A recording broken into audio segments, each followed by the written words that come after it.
Hello, everyone, and welcome to another great episode of Hive Live. I'm Alex Netty, and thanks for joining us. Today, we'll be looking at the future of cybersecurity with quantitative risk assessments and Bayesian networks. Before we get started, if you've been following us here on Hive Live, make sure you stay up to date with all our great approachable cybersecurity content across all social media channels with our handle at Hive Systems. Be sure to follow or subscribe today so you don't miss out on the latest cybersecurity news and free cybersecurity resources developed by our experts. Today's episode features Corey Neske from Hive Systems speaking at Bayesian Labs conference, BayesiaCon, in October. His talk demonstrates how to integrate cybersecurity data with expert estimates using Bayesian Networks. I think you'll really enjoy it. Thanks for your time. I'm Corey Neske. I work at Hive Systems. We are a cybersecurity firm that helps with just about everything. But my primary duty there is helping to develop tools and integrations to include quantitative risk assessment in cybersecurity activities. So that ranges from doing a cybersecurity risk assessment, but doing it in a quantitative way, to having a security operations center that's driven by data and or expert knowledge that's captured also in a quantitative way. I've shortened this part of the presentation because I've already presented it twice. So if you want to get into the state of risk assessment and all of our gripes against qualitative methods, feel free to revisit those for more depth to this topic. But basically, I'll just sum it up this time. This is what we're taught to do in risk assessment in cybersecurity. So if you get a certification, this is what you're going to get fed. One side of your spreadsheet table is the scenarios, the events that you want to prevent. And on the right side of the table is a rating, your rating of each of those scenarios, probability of occurring and impact if those events occur. And usually that's in the form of a score or just a word like likely, very likely. Basically a 5-star rating system, but then they multiply the stars together. So you end up with a final risk score that takes into account the impact score and the probability score. So, for example, what's the potential impact of an email originating a data breach? You get an email, you open it, there's an attachment, it's malware. Nothing seems to happen. You go back to business. Eventually, you find out somebody got control of your computer because that was hidden software. You might say you give it a score of 4 because that's some way of presenting high risk. And then you might say that it's unlikely, so it's 1 star. Or maybe if the attacks are on the rise, you say 3. So I think that regulators have chosen this because it's easy for anybody to do, regardless of the sophistication of the company and staff. And if you ask people to use percentages, they have radically different definitions of what not just words like very likely or very bad mean, but also what does 10% mean compared to 20%. The best that's recommended is that you have to memorize what statistics you've seen in the industry and hope that they somehow resemble your company. And so it can be quite challenging. Obviously, it's even hard for me to explain that method because it doesn't really make a lot of sense. It is very common. It's one way of trying to communicate risk, but it's obviously not the best way. And because computers have become so accessible and people are becoming increasingly comfortable with them, and also just the type of software that's available for simulation and sophisticated calculation, you can put more sophisticated methods at people's fingertips, and they don't need to be geniuses or PhDs to use them. So what we propose is moving from those single point scores to ranges to capture not just that arbitrary point of risk, but also the expert's uncertainty about the phenomenon that's being estimated. So here I've isolated a single risk scenario, but what's great about Bayesian Networks is that you can feed the spreadsheets of your risk estimates if they're taken outside of this via a spreadsheet or a web browser. You can send that information through the Bayesian Lab in this case, but your API for your Bayesian software or model, just send that data from the spreadsheet or database into your Bayesian network. You can also put estimates directly into your Bayesian network, like clicking on and these nodes and typing in what you're seeing in the green nodes here. The other benefit is just that in addition to just entering these kind of ballpark parameters, a person can then adjust visually each column in the distribution if they need to in a lot of different software. And I'll show you another method of doing that in a moment. So instead of entering in those numbers, you can click and drag the little blue columns into the shape you want, or you can just enter in the value straight up. I think this is between a 10% chance, 75% chance, but most likely 30% chance of happening. The distribution shapes, the bar charts, are the result of your probability table being populated with the distribution shape by the user entered parameters. So it's like saying, hey, computer, make a video game where this bad thing happens 10 to 75% of the time, but bias toward that 30% of the time. And the way that this is working is I have a beta distribution in the function section for this node that's taking in the min, most likely, and max as parameters. And we're using a PERT mean to basically get a number that is skewed by that estimate, and then feeding that creates the alpha and beta for the beta distribution, and that's forming this. And then you're also getting the value of the immediate feedback to the user to see, is this what I had in mind? If they see that the curve is somewhere else, they can more likely see, no, I didn't understand how this tool works, and we can correct it from there. In practice, we typically use this if it's via a web browser to also have a statement that's popping up and updating constantly. And it says, given what you just entered, you're saying that there's a 20% chance of this happening over the next 12 months. Is that right? They adjust. It says, now it says 10%. They adjust. Now it says 5%, and so on. So we have that estimation module, one for frequency, one for impact, and you have the output node. So this is the analog to the probability times impact score. Instead, we have probability distribution times impact distribution. So we're factoring in both, but instead of just multiplying the scores together, we're multiplying the distributions together, keeping that uncertainty as part of the model. And so that is also capturing that in the output. In practice, you repeat that process for each risk scenario, like in a traditional assessment.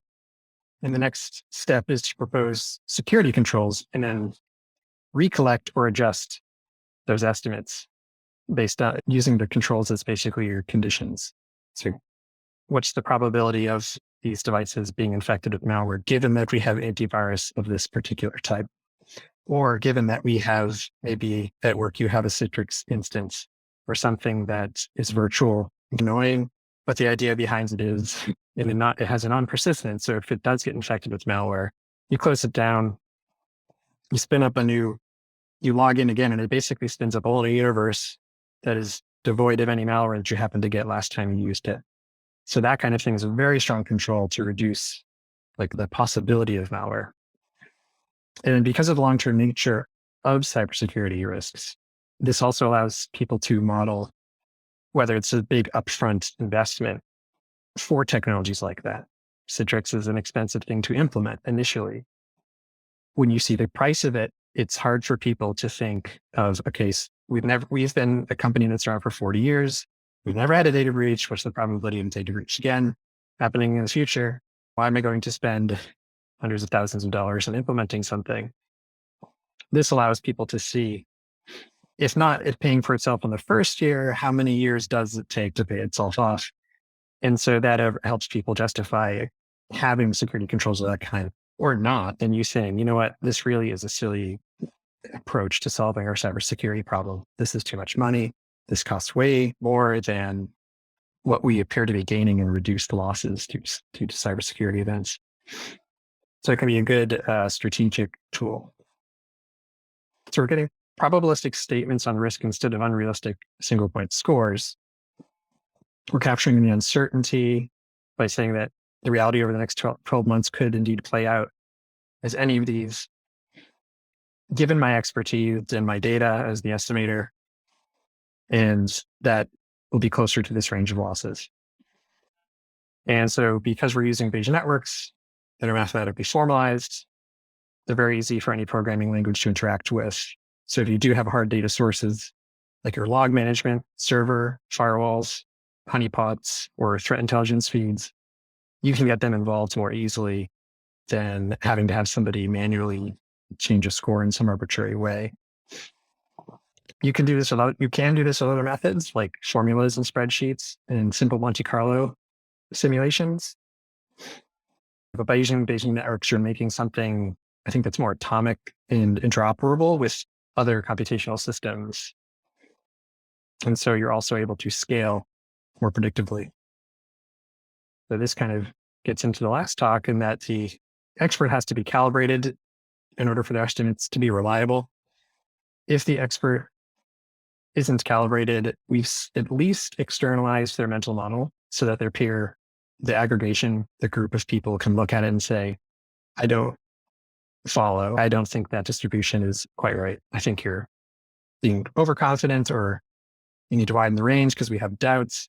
And you can take advantage of the value of the group debiasing that occurs. For quantitative assessments at Hive, we made a tool internally called Quantico that includes a distribution shaping module you're seeing here. The visualization type.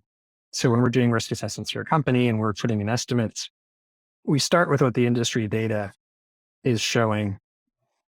And I'll actually give you some insight into what that data looks like in some of those reports.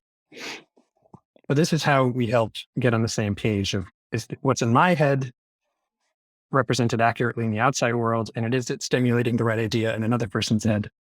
And do we all agree? And if we don't, what do we need to adjust? And so that everything is very transparent and we're taking into account data and expertise in the same place. So the visualization type here is called a quantile dot plot. And when distribution parameters are known, people can either approximate them with these knobs, or we can expand in the background. There's more fields. So if you know that this is a sound like normal distribution, you can just enter in those parameters. This can be done outside of Bayesian network software, but the resulting parameters or samples can be sent into the Bayesian network, unless I can convince Bayesian Lab to add the quantile dot plot.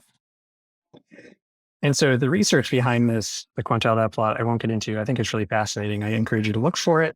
Dr. Padilla and several others have worked on this and evaluated how people perceive probability and distributions in general, even if they're applied to time, and try to find out what takes at least mental energy and or how does it look for people that don't have, because they're very busy, maybe they're in a combat environment, because they don't spend a lot of time thinking about stuff like this in general. So they're just not conditioned for it yet or ever.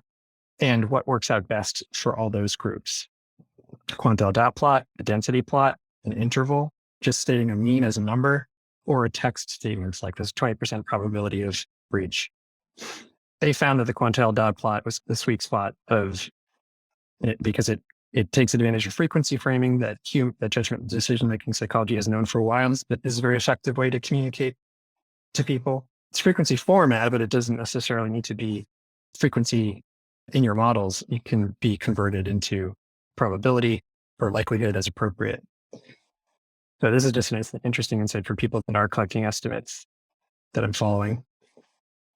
We talk a lot about expert estimates because that's the default approach to risk assessment in cybersecurity. More and more data is becoming available, thankfully. And so we can use that to help you build even better models. The most common reference I've seen in cybersecurity when people are asked, so we assist people in performing their own quantitative risk assessments, or we will perform them and they can use our expertise, or both, or we facilitate. But across the board, I would say the most common reference when people are asked to provide estimates and they say industry reports, they think of the Verizon data breach investigations report or Tournament. And so that report gives you things like this. And I thought, wouldn't it be great if we had a Bayesian network model or just a model of any kind that captured that DBIR so that we could just say, what would the DBIR say is the probability of this type of malicious event? Phishing attempt that succeeds, brute force hacking, or an exploit, for example. And by how much? Like, how much do the breaches actually cost companies? Not just the breach, but all of the stuff that if you look at SEC filings or FOIA request outcome ends up being the net cost of a data breach. The lawyers that you need, and I'll get into those different cost types in a moment. So on the left in yellow are the stats about investigations that ended in data breaches. And on the right in black are these stats about investigations in general, whether these were whether they resulted in data breaches or not. And so what we have is proportions. In some cases, you find evidence of scale and variance, so you can apply these to smaller settings. The data set that feeds most of that is publicly available. The cyber loss data used for DBIR is in large part from a data set called Veris. And companies that have security operations centers can journal their investigations using the Veris schema. And that just means when you fill out what happened in your investigation into like why suspicious event happened or how data breach occurred, you're filing things into these features, into these sections. Was it hacking due to path traversal, which means like they get into your computer and they move across to somewhere else, various points like that. And these features now go well beyond the basic security investigation observables. They include things like organization size, the breach cost at the end, like I was talking about, and whether the company's policies were followed. So some companies will say, technically, if this person followed our policies, this would not have happened, which can be an interesting point of insight. These are the basic fields of interest. And there's lots of qualitative notes to drill into as needed. Maybe when we're going through analyzing this data and something seems strange, we're able to go and look at the ID for the case. So you can imagine 9,000 rows of each row is a case. Each case has up to 900 variables or features that you can go by, many of which are not filled out by a lot of companies because people are hesitant to understand them to provide information about how they were breached. And I was thinking after seeing the 2 talks ago, there's analysis of sentiment in text. This might be a good candidate for that to see how analysts are performing their investigations and what kind of conclusions they're making, and is there patterns between them.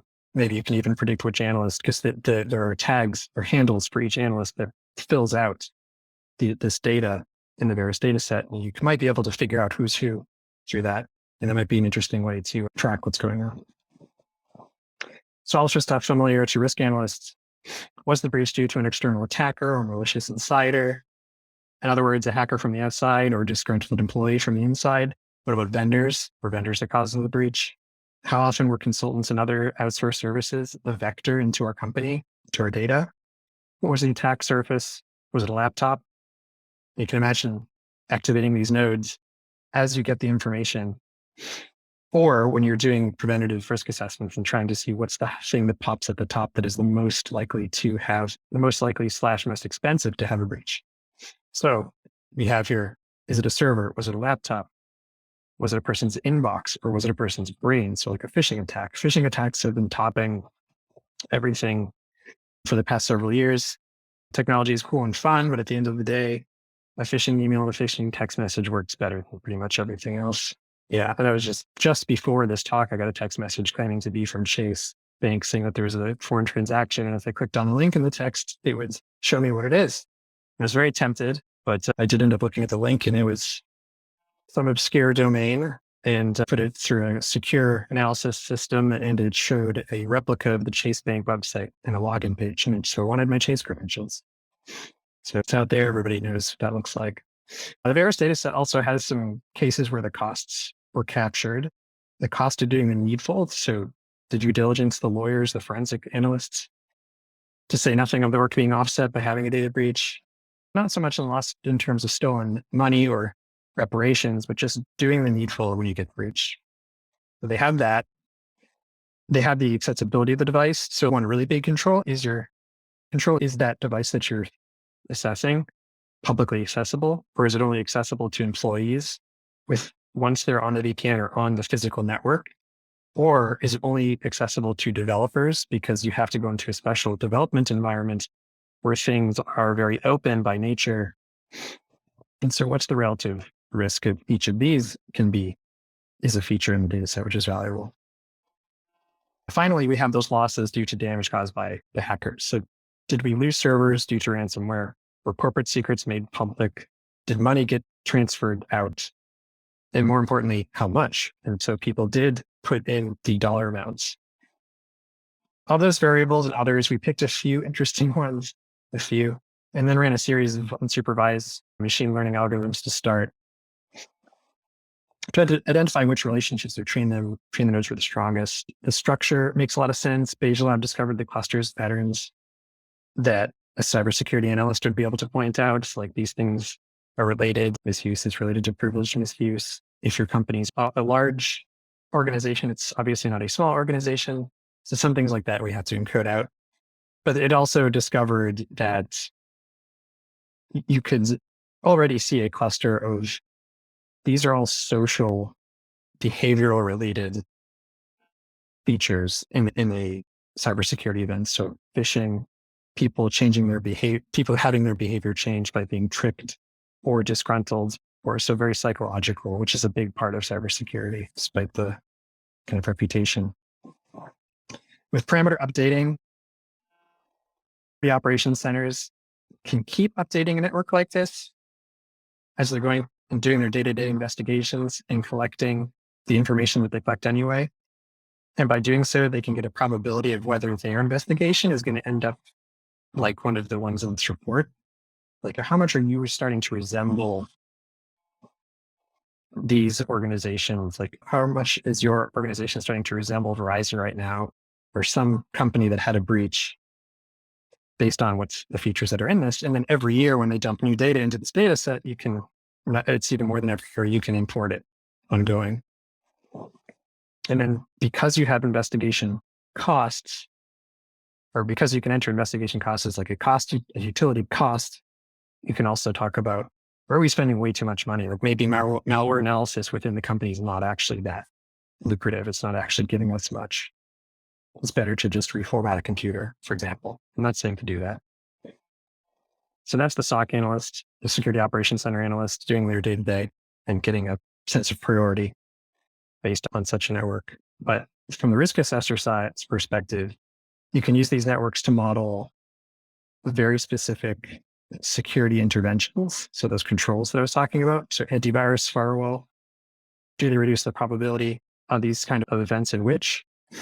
And then we add nodes that represent the security controls we can include the costs on those controls. How much is the firewall? How much does it cost initially and ongoing? How many years does it take to pay off in terms of theoretical prevented losses? So back to the subjective Bayesian network risk assessment. Here are those three scenarios. So each kind of super rectangle here is an exploded risk scenario. A lot of this can be compressed into formulas into a node or two. I just broke everything out for interpretability, which is really important in practice and in explanation. So these are the three risk scenarios in the respective sub-Bayesian networks. Those are on the edges. Their default probabilities are whatever the probability and impact is, given that we know nothing about what controls protect them. The individual nodes in the center on the left are controls like multi-factor authentication, thing you have to do with your phone to log in, encryption, insurance policies, things like that. There's just a few of them here for the example. And so what we have is an explicit model of what the risk becomes, given those controls are confirmed to be, that those controls are confirmed to be in place. In this case, the analyst double-clicked on the controls and they were confirmed active when they were confirmed active, and false on those that were found absent or disabled. But you can easily use your Bayesian Networks API. Bayesian Lab has one as well to automate that kind of switching, true and false, or do things like, local noise, do things like send alerts when a threshold has been reached, or take action to shut down connectivity to sensitive data. So you have at the very least the alert mechanism. So you can automate response. And in the case of a risk assessment, as we call it, we're changing the paradigm or like the perspective of doing a static risk assessment to taking a snapshot of the model at a point in time, maybe summing it up the same way that you do in a risk assessment report, but really all you're doing is you're keeping that model up to date over the course of the year. taking a snapshot once a year, and that's the risk assessment and the risk report. So if we put these two Bayesian networks together, what we get is the Veris database informs risk assessment. So like on the left, you hear creeping in, the whole network is on the left. It's just off screen because it's a lot, but at just the end of it here is coming in, and you can connect that to your subjective Bayesian network. So the empirical database, and on this side, you have the expert estimates and then those controls. As a starting point, you have reverse engineered the data generating process that resembles each of the various data contributors. As a Bayesian update framework, you have the structure of a standard that you can refresh with the latest data posted to the various data set as it becomes available. And when that data is updated, you can, and this is like, you can run a shell script, you can run it, it's all in Git as well. So you could just pull from Git code repo and update all these nodes. When something is true, so that'll update whether these things are true and false. It'll add to the strength of that node because that'll become the frequency of the number of example samples. And when the probability of a cyber event goes above a certain threshold, you could have something happen, or better yet, when the expected loss dollar amount exceeds a threshold. And that's where things get really interesting, because instead of just saying this, because cybersecurity is very high false positives, suspicious things happen and weird things happen all the time. Interconnected computers and devices are extremely complex, and they're connected to extremely complex people at every terminal. So a lot of weird things happen all the time that have nothing to do with malice. And so a lot of false positives happen. But what is interesting about this is because you have dollar amounts in continuous nodes, for example, or continuous representations in nodes, you can say, I only need to get alerted on my phone at night if the expected dollar amount of losses goes up above a certain amount. Given all of these things in the network, given the data, given my estimators are saying. Returning to the analysis of the Veris, can I get a time check? Like, how much time do I have, or how many fellow have been talking? I think you still can talk 5 or 10 minutes. Okay, thank you. So returning to the analysis of the Veris-based network, what I just showed is really cool, but we didn't even get into the data or variable clustering. We're not limited to just structures in Bayesian Lab, obviously. As we can learn the clusters and discover the latent variables, latent hidden variables. And then when we were evaluating variable clustering approaches, a repeat pattern was seeing these 3 large nodes, org size, external attackers, and internal error. I haven't had a chance to dig into why this is the case, because it was really something I just did recently, but I wanted to post it. So if anybody's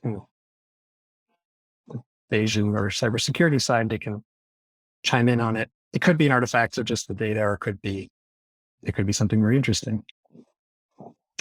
So for some of the insights, those were some of the insights that came from the data breach report, the Veris. So we have the data breach report model, we have the Veris dataset model.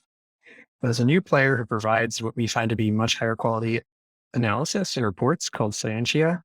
And they even provide the distribution parameters for you that they have fit and tested. So you can just plug them in as a function instead of rebuilding everything from scratch like we had to do for the other data sets. This year, I wanted to try modeling the IRIS 2022 report and see how it compared to Verizon. Scientia's work off their sponsored studies. And so this last one was sponsored, and they worked with the US DHS cybersecurity organization called CISA. And what I've almost established is a room of robot experts in the form of Bayesnets. Got my DBIR, my Veris, and a new Scientia person, and then a blend of them. And so when we do an assessment, we can see what each of them has to say, and then we can adjust and condition based on the sub things. This is the organization like 500 employees or more, 500 employees or less. So the IRIS report provides parameters for persona log normal that they found fit the advising data set that they had used. And this represents the frequency of one or more cyber events, because the report, obviously, they only collect the event if at least one happens, spanning the last decade. So like with the DBIR, a key limitation of the samples that there's going to be underreporting. Not everybody notices they have breaches, and everybody has to report them. The organizations at the top here, healthcare industries, have a lot, probably because they are heavily regulated They are heavily regulated and held accountable to report that they have breaches. So it's not surprising that they're at the top. But at the bottom of mining and agriculture, which don't really have as many reporting requirements, but they may also have fewer devices that make them exposed. So we can use figures like this one when putting in our own estimates. But because it's of underreporting, we can at least use this as a starting point, a baseline, a prior, and have our estimators adjust from there instead of the thin air. In this case, on the top, what has changed is instead of having the expert estimate, I have the data estimate.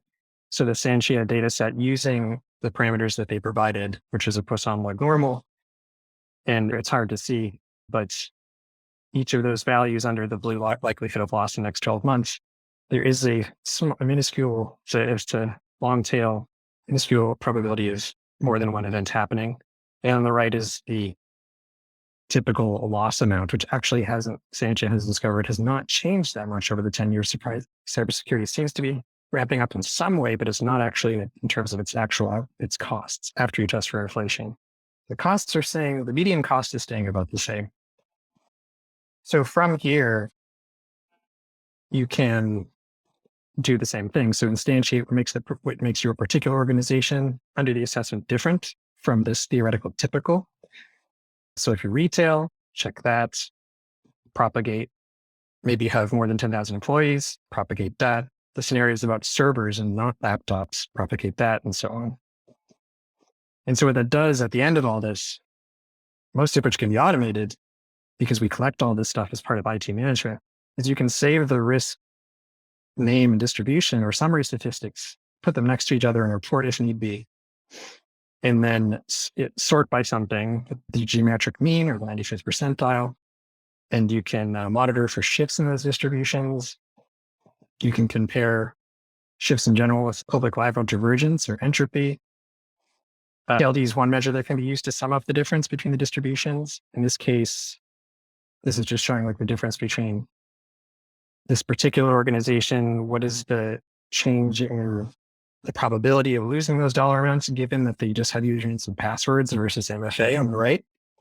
But you can do lots of interesting things with comparing the distributions. That you can prioritize which risks to mitigate first, but you could also compare one of the risk scenarios distributions given a set of controls to another set of controls, take a whole different approach. There's recently an organization that famously fired its whole internal cybersecurity team and hired an external one. They reasoned somehow, I don't know if wisely that was the right thing to do, but you could try to model something like that. And at the end of the day, what you can provide is the bottom line. How does it change the account balance? How do all these changes and these ideas for cybersecurity result in a net after you factored in the risk, the cost of those controls? How does our account balance change? Have we lost more money or gained money, or when do we get enough to justify those costs? Thanks for taking the time. I know it's not super in-depth. I really just want to inspire people to use Bayesian networks for cybersecurity. I think these are like the potentials. We are using some of them. It's a very interesting topic to me. Feel free to reach out. I'd be happy to collaborate. Always looking for community on this topic. So thank you.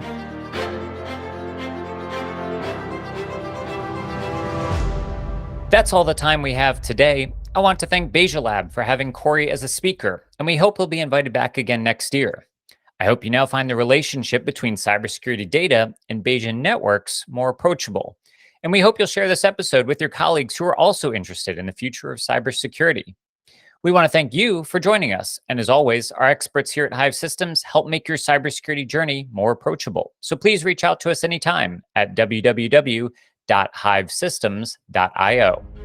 Before we go, make sure to subscribe to our channel so you can be alerted about our next episode by going to www.hivesystems.io/HiveLive. Next month, we'll have another great episode from our team, so make sure you don't miss it by subscribing to our channel at www.hivesystems.io/HiveLive. Until next time, remember, when it comes to cybersecurity, you need to act and not react. Thank you.